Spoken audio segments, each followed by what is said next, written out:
కాంతం మీనా గదిలో సాంబార్ పడిన ఆ చీరని క్లీన్ చేసుకొని తాళిని కొట్టేస్తుంది.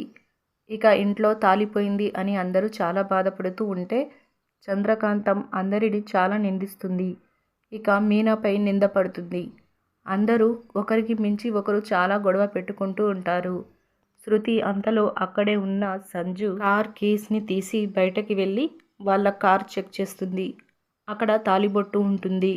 శృతి తీసుకువచ్చి అందరూ గొడవ పడుతూ ఉంటే ఆపండి అని గట్టిగా అరుస్తుంది. అందరూ సైలెంట్గా అయిపోయాక తన చేతిలో ఉన్న తాళిని చూపిస్తుంది. అందరూ చాలా షాక్ అవుతారు. కాంతం మాత్రం చాలా కంగారు పడిపోతుంది. రవి ఈ తాళి ఎక్కడ ఉంది అని శృతిని అడుగుతాడు. శృతి కాంతంని చూస్తూ ఎక్కడ దొరికింది అంటే అంటూ శృతి చెప్పేలోపే ఎక్కడ దొరికితే ఏముంది, దొరికింది కదా అని కాంతం నైస్గా తప్పించుకుంటుంది. ఇక శృతి కూడా అదే రూమ్లో దొరికింది అని అంటుంది. దొరికింది కదా, కార్యక్రమం మొదలు పెడదాం అని మౌనిక అత్తయ్య చెప్తుంది. ఇక శృతి కోపంతో కాంతం గారు మీనాని ఎన్నేసి మాటలు అన్నారు, ఊరికే డబ్బులు ఇస్తేనే తీసుకోదు మా మీనా, సెల్ఫ్ రెస్పెక్ట్ ఎక్కువ, అలాంటి మీనాను ఇన్ని మాటలు అన్నందుకు సారీ చెప్పాల్సిందే అని కాంతంతో శృతి అంటుంది. అవును చెప్పాల్సిందే అని రవి కూడా అంటాడు.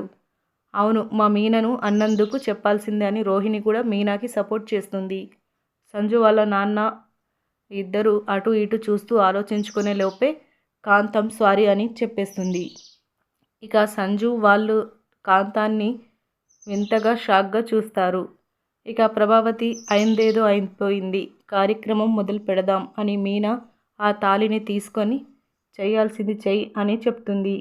ఇక మీనా చాలా సీరియస్గా నేను ఆ బంగారాన్ని ముట్టుకోను, అదేదో రోహిణి చేస్తుంది, శృతి ఆ తాళిని రోహిణికివ్వు అని మీనా అంటుంది.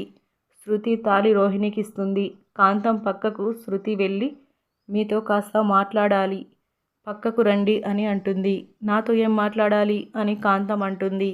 ఇక్కడే మాట్లాడమంటే మాట్లాడతాను అని శృతి అనగానే శృతి వెంట కాంతం వెళ్ళిపోతుంది.